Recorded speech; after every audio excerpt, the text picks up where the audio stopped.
Okay, welcome to this Steel Armour Blaze of War video. What I'm going to do is, from the last video I said that I would do like an advanced tutorial, you know, and the truth is, I don't know how to do that, to be honest, because I'm just not advanced player.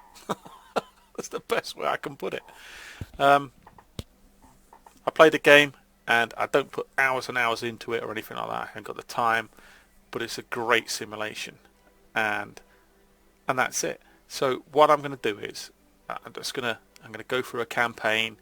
I'm going to play it, and whatever mistakes I made or make or anything like that, then hopefully they can just be used as learning points. And if you can get something out of that, then great. Okay, so what I'm going to do is I'm going to play this campaign where the Iranians were invading the Iraqis, and I don't know why I said it like that. I just did. Now, I played the first turn, but all I've done is that on the map, you know, where you move your tanks forward. So we are the green tanks up here in the northeast here.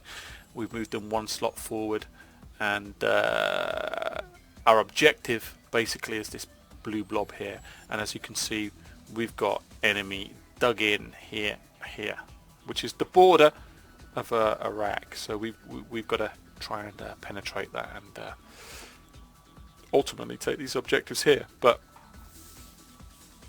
to be honest with you, I don't last 5 minutes in campaigns. I find them really quite difficult, and I think I approach them incorrectly. So, excuse me, just had my tea. Anyway, I think I approached them in the wrong manner. So, what I'm going to do is I'm going to try a different approach here, a more sort of tactical and strategical approach, and hopefully that'll work. But we'll see. We'll see what happens.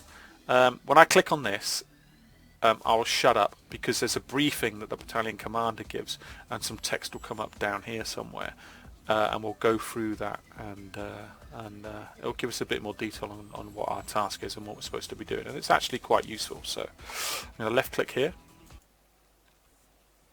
and while this is loading up quickly, thanks to everybody that responded to my last video. That is awesome. All the help you gave and all that sort of stuff, it really sort of helped me out.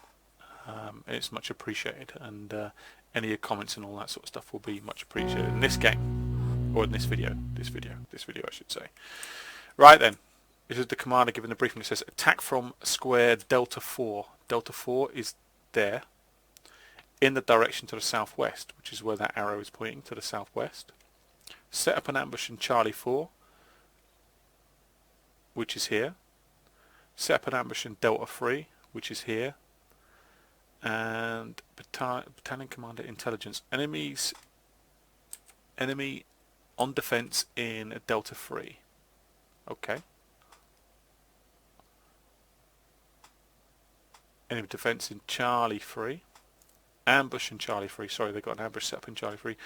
And our troops are in enemy artillery radius. So we're in the within range of their and the aviation. Oh Jesus! So we're in the range of artillery and their aviation, their aircraft. So basically, we can get bombed, we can get artilleried on. It's not going to be good for us, which you would expect because they're in a defensive position and we're attacking, and you would presume that they had previous intelligence and of what's going on here, all the political build-up and all that sort of stuff. Anyway, right now. Another thing I want to tell you is that I've got the enemy on here. I can see them. I can see them on the map. Okay, these aren't necessarily the positions they're going to be in when we move on to the next phase of the battle, but I've got them switched on. The reason why I've got them switched on is because the way I approach a campaign, right, when I play it with the enemy switched off, because this is obviously cheating, you know, there's no two ways about it. It's a simulation. You shouldn't have the enemy turned on or anything like that. But the way I play it is I would have, you know, defensive positions here, defensive positions there, and I would attack from this position here. But it would take me ages. I would have recce patrols out. I'd send out one unit from down here and try and probe, and I'd be probing from here, and it takes hours for me to do that. It literally takes ages. And you know, I'm not going to bore you with that in a whole video of that sort of stuff. So what I thought I'd do is take a more direct approach where I can see where the enemy are dug in, where they're attacking from, and all that sort of stuff. So we can just get on with the mechanics of the game and learn the game itself.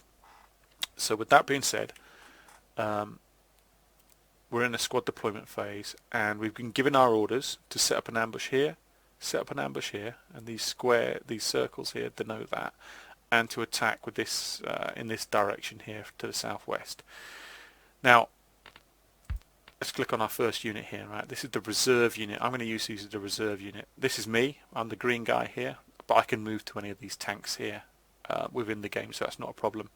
But at the moment, I'm going to use the rear guys here as my reserve, and I'm going to deploy them up here. And what I'm going to do is, I'm going to quickly brief you with the outline and a little bit more detail of my plan, and I'll speed up the squad deployment phase so you don't get bored with all that sort of me just clicking around and waiting for all that sort of stuff. So I'll just go through the plan quickly with you now. Right.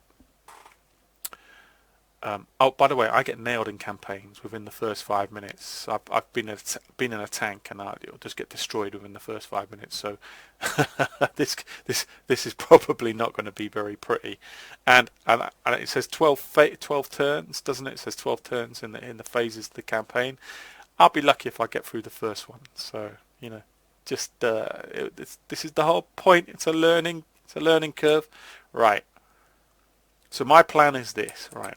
And I'm going to try and stick with it this time because I'm going to have a different approach to this. I'm going to try and do it from the simulation approach. I'm going to try and do it from a more tactical, strategic point of view.